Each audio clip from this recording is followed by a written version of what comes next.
Une autre nouveauté avec Jean-Philippe Ballas. Bonjour Jean-Philippe. Bonjour Mathieu, bonjour à tous. Un rendez-vous culture, de la place pour la culture sur Europe 1. Le matin, j'y tiens. Périscope, la culture à 360 degrés. Ce matin, l'un des romans les plus importants de cette rentrée littéraire, Soif, Amélie Nothomb.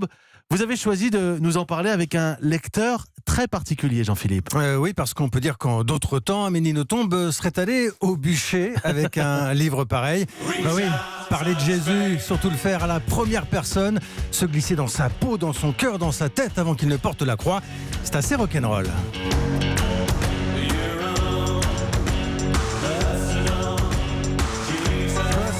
Jesus, son Jésus personnel, vous avez reconnu Dépêche Mode, c'est une chanson que Amélie Nothomb cite volontiers pour expliquer sa vision à la fois très humaine du personnage et parfois critique des évangiles. Et là, je me suis demandé, que pourrait bien en penser un membre de l'Église ? Eh bien, je suis allé voir un évêque, celui de Nanterre, près de Paris, Monseigneur Mathieu Rouget. Il a accepté de tenter l'expérience, lire le livre et vous dire ce qu'il en pense. Alors, je vous avoue, j'avais un peu la pétoche en y allant parce que ce qu'elle allait crier au blasphème, au sacrilège, eh bien, pas du tout. Au contraire, vous allez l'entendre, Monseigneur Rouget a pris le temps de nous recevoir avec le livre d'Amélie Nothomb à la main.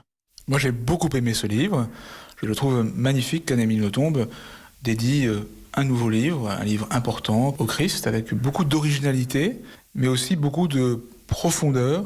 Globalement, je le trouve avec beaucoup de justesse. Moi, c'est un livre qui m'a fait du bien. C'est gonflé malgré tout de dire je vais écrire un livre à la première personne et la première personne c'est le Christ. Oui, c'est audacieux. Comme cette audace est en même temps accompagnée, on le sent bien, de crainte de passer à côté du sujet ou de trahir finalement l'aura du personnage extraordinaire qu'est Jésus-Christ. Comme cette audace s'articule avec une forme de crainte, de respect, eh bien je trouve ça ajusté. Alors, je vois, vous avez un exemplaire entre les mains, vous avez souligné certains passages. Alors justement, sur la soif, ce que vous ressentez quand vous crevez de soif, cultivez-le. Voilà l'élan mystique. Et ça, comme chrétien, on le vit très profondément. Alors, il y a quelques pages où je trouve qu'Amélie Nothomb va un peu vite à décider que telle paraphrase de l'évangile n'est pas ajustée. Mais en même temps, les évangiles nous sont donnés pour que nous puissions nous les approprier.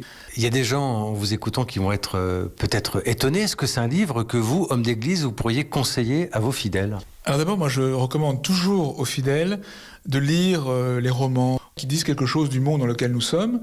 Et puis par ailleurs, j'ai le sentiment que si ce livre m'a fait du bien, peut-être qu'il peut faire du bien à d'autres aussi. Alors il ne s'agit pas de le prendre comme une leçon de catéchisme, mais un roman, puisque c'est un roman. Mais ce livre ne me semble pas scandaleux, il me semble plutôt bienfaisant et beau en tout cas.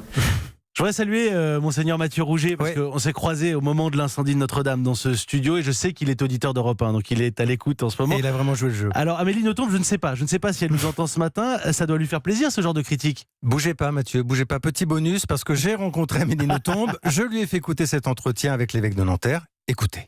Waouh, ça c'est un homme de Dieu. Ça me fait terriblement plaisir. Merci Monseigneur. Ça vous étonne ? Ça me stupéfie. En même temps, je vais pas dire que je suis d'accord avec lui parce que ce serait quand même très gonflé, mais je comprends son raisonnement. C'est vrai que les évangiles sont là pour qu'on se les approprie, c'est-à-dire qu'on les lise de tout son être. Après tout, c'est ce que j'ai fait. Alors, je l'ai fait comme je l'ai pu, mais on ne peut pas douter de mon investissement absolu et de ma sincérité plus qu'absolue. Mais quelle belle réaction, je n'aurais jamais osé en espérer tant. Soif, c'est le nouveau roman d'Amélie Nothomb. Merci, quelle expérience ce matin sur Europe 1. Merci beaucoup Jean-Philippe Ballas. Périscope, la culture à 360 degrés.